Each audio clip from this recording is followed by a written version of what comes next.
जय श्री राधे दोस्तों। Great spirits का मेरे चैनल पे स्वागत है। आशा करती हूँ कि आप लोग बहुत अच्छे होंगे। आज मैं आप लोगों को कहने आई हूँ कि आप लोग कब तक अपनी एनर्जी ऐसी मामूली चीज़ों को देते रहेंगे, इन मामूली बातों को देते रहेंगे। कब तक आप लोगों को प्लीज़ करने में, अपने को करेक्ट करने में, ओवर थिंकिंग में, इस चीज़ को सोचने में लगाते रहेंगे कि मैंने उनसे ठीक से बात तो की थी ना, मैं ठीक लग तो रही थी ना, उनको कहीं मैंने नाराज़ तो नहीं कर दिया, क्या मुझे और थोड़ा बेहतर तरीके से पेश आना चाहिए था, एसेट्रा एसेट्रा। एक बार सोचिए दोस्तों, एक बार सच में आप विचार कीजिए, इतनी लड़ाइयाँ जो आपने लड़ी और जीती भी, चाहे वो लड़ाई आपने खुद से लड़ी हो, समाज से लड़ी हो, परिवार वालों से लड़ी हो, या अपने किसी ऐसे खास को छोड़ने का आपने जो दर्द सह के अपने आप को इस काबिल बनाया हो, आज जिस एनर्जी में आप हैं उस एनर्जी में आप अपने आप को लाए हों, ये सब आपने क्या सिर्फ इसलिए किया है कि ऐसी मामूली सी बातों के लिए आप अपनी इतनी एनर्जी खर्च करें? बहुत मामूली बातें जिनका कोई वजूद नहीं है। शायद आप जिनसे इंटरेक्शन करके या जिन्हें प्लीज़ करने के बारे में आप सोच रहे हैं, वो इस बात पे ध्यान भी नहीं देते होंगे, मगर हमारी इनसिक्योरिटी, हमारा फियर, ये वापस कहीं ना कहीं से लौट के आ जाता है। ऐसा क्यों होता है? ऐसी क्या एनर्जी है जो हमें यहाँ तक पहुँच के भी फिर पीछे खींच लेती है? आपकी ऊर्जाएं क्या इसलिए है कि आप बहुत मामूली चीज़ों पे ध्यान दें, लोगों को क्या अच्छा लगा, क्या बुरा लगा, इन चीज़ों में आपका सारा समय निकल जाए? नहीं, आप लोग यहाँ इसलिए नहीं हैं। आप लोगों के उद्देश्य बड़े हैं। हाँ, वो परिवार के सदस्य हैं, मिलने वाले हैं, उनको रेस्पेक्ट करना हमारा काम है, लेकिन सिर्फ अपनी इतनी एक्सट्रीम एनर्जी को देके उन लोगों को प्लीज़ करना, ये बिल्कुल भी वाजिब बात नहीं है। और फिर जो हुआ बहुत मामूली है और उसे ओवर थिंक करके और ज़्यादा एनर्जी देने का तो सवाल ही पैदा नहीं होता, मगर फिर भी आप ऐसा कर रहे हैं। आप बैठिए, सोचिए और इस एनर्जी को अब रिलीज़ करिए, बिकॉज अब जो समय में आप जा रहे हैं या आ गए हैं, एक कदम आपका वहाँ है, एक कदम आपका पीछे है। जिस टाइमलाइन में आप आ रहे हैं या आ गए हैं, वहाँ तो इन चीज़ों का कोई काम ही नहीं है। इस तरह की लो फ्रिक्वेंसी की एनर्जी तो वहाँ हम कैरी ही नहीं कर सकते, हम लेके ही नहीं जा सकते,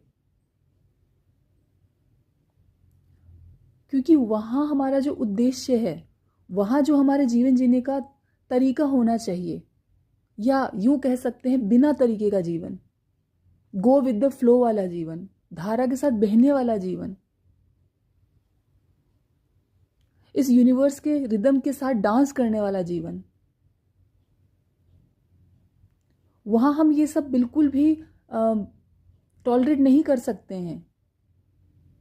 आप ये चीज़ें वहाँ लेके नहीं जा सकते हैं। इसीलिए ना कहना सीखिए और प्लीज़ करना बंद कीजिए। बहुत परफेक्ट होने की कोशिश बंद कर दीजिए। अब ओवर थिंकिंग, जो हुआ वो परमात्मा ने बिल्कुल ठीक किया, ठीक समय पे किया, उसमें आपको ज़्यादा घुसने की कोई ज़रूरत नहीं है। उसे ज़्यादा पता है, वो ज़्यादा अच्छे से जानता है, और ये बिल्कुल दिमाग से आप बाहर निकाल दीजिए कि आप उनसे अलग हैं। हम उस अंशी के अंश हैं, हम उस ब्रह्मांड के एक टुकड़े हैं, हम खुद ब्रह्मांड हैं। हमारे अंदर खुद के अंदर एक यूनिवर्स चल रहा है। क्या इतनी बारीक और मामूली बातें ये हमें अब शोभा देती है? आज जहां आप हैं, जो एनर्जी आप, मैं मानती हूँ दिन भर में आप आपकी जो उच्च स्व की एनर्जी आज की तारीख में जरूर फील कर रहे होंगे। आप जहां हैं, क्या वहां पे ऐसी मामूली और बारीक बातों की कोई जगह होनी चाहिए? क्या ये हमें सर्व कर रही है? क्या ये बेकार में हमारी ऊर्जाओं को खराब नहीं कर रही? जो ऊर्जाएं किसी उद्देश्य के लिए, किसी उच्च कार्य के लिए लगने चाहिए, हमारे और बेटरमेंट के लिए होना चाहिए, उन्हें हम किन चीजों में खर्च कर रहे हैं? फिजिकल अपीयरेंस इंपॉर्टेंट है,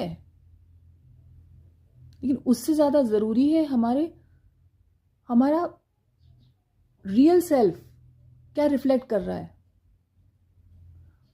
हमारा रियल सेल्फ जो रिफ्लेक्ट करता है, जब वो अपने पूर्ण रूप में आ जाता है, तो फिर कई बार तो इस फिजिकल अपीयरेंस की बहुत ही मामूली सा इसकी जगह रह जाती है, इसका कोई स्थान ऐसा रहता ही नहीं है। कितने संत महात्मा हैं जो कितने साधारण तरीके से रहते हैं, लेकिन फिर भी हम आकर्षित हैं उनकी तरफ, हम फिर भी उनका चिंतन करते हैं। उनका एक शब्द सुनने के लिए हम लाइनों की लाइनें लगाते हैं, हमारा कितना समय देते हैं। क्यों? क्योंकि उनके उच्च स्व का उनके रियल सेल्फ की ऊर्जाएं उन्होंने इतनी पूर्ण बना रखी है, इतनी हाई कर रखी है कि फिजिकल अपीयरेंस की जगह खत्म हो जाती है, कोई जगह ही नहीं बचती है। तो ऐसी बेकार की चीजों की ओवर थिंकिंग अब हमें बंद कर देनी चाहिए। दोस्तों, अब आगे बढ़ने का समय है। हम लूप में यहां नहीं घूम सकते, अब ये समय नहीं है इस लूप में चक्कर काटने का। इन सबको हम पार करके आ गए हैं। ये कुछ नहीं है, सिर्फ हमारी प्रोग्रामिंग है, हमारे लॉजिकल ब्रेन की प्रोग्रामिंग। वो हमें जैसे ही उसे फील होता है कि हम बस निकलने ही वाले हैं, वो फिर कोई जाल फेंक देता है।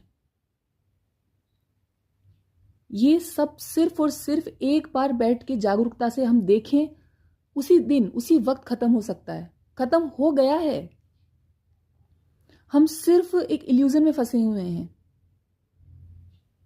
बेकार की ओवर थिंकिंग करके हम सिर्फ हमारी एनर्जी को पॉल्यूट कर रहे हैं, बहुत ज्यादा सोच रहे हैं। जरूरत नहीं है, आप वहां नहीं हो कि आपको इतनी चीजें अब सोचने की जरूरत है। बहुत सी लड़ाइयां आपने जीत ली है। अब तो उन लड़ाइयों को जीतने के बाद जो फल मिलना चाहिए, जो रिवॉर्ड मिलना चाहिए, या रिवॉर्ड भी मैं नहीं कहूंगी, मैं कहूंगी वो जो भी पावर मान लीजिए, या जो भी आपको ग्रेस से मिला है, उसे अब यूज करने का समय है, अपने लिए, औरों के लिए, अपने आसपास के माहौल के लिए, इस दुनिया के लिए। उसे इन बेकार की चीजों में अब डालने का तो कोई कारण ही नहीं बनता। इन छोटी मोटी चीजों के बारे में सोचने का तो सवाल ही पैदा नहीं होता कि आपके बारे में कौन क्या सोच रहा है, आपने उस वक्त क्या कह दिया, आप कैसे दिख रहे थे, आप कैसे लग रहे थे, आपने क्या पहना था। छोड़ो यार, ये बातें तो हम आज से कई सालों पहले भी करते थे। क्या अभी भी इन चीजों की जगह है? नहीं है। और अगर ये जगह बना रही है तो बस इन्हें जागरूकता से देख के हटा दीजिए, इन्हें अब जगह मत दीजिए, अपनी पुरानी प्रोग्रामिंग को जीतने मत दीजिए। वो खत्म हो गया है, ये सारा चक्र खत्म हो गया है। बस वो खत्म आपको करना है, जागरूकता से देखा नहीं कि वो चला गया है, उसको उसकी सेवा के लिए धन्यवाद देके आउट कीजिए कि तूने मेरी बहुत सेवा की यार, प्लीज बस तेरी जरूरत नहीं है अब मुझे, मैं खुद योग्य हूं मेरी खुद की सर्विस के लिए। मैं एक ऐसे तार से जुड़ गया हूं या जुड़ गई हूं कि मुझे अब तुम जैसों की बिल्कुल भी जरूरत नहीं है। मुझे लगातार वहां से वो प्राप्त हो रहा है जो मुझे जरूरत है इस जीवन को एक अपने उच्च स्व में जीने के लिए, अपनी हाईएस्ट फ्रिक्वेंसी में जीने के लिए। बस इतना सा कहना और आपका काम हो जाएगा। ठीक है, आज के लिए इतना ही। जय श्री राधे दोस्तों।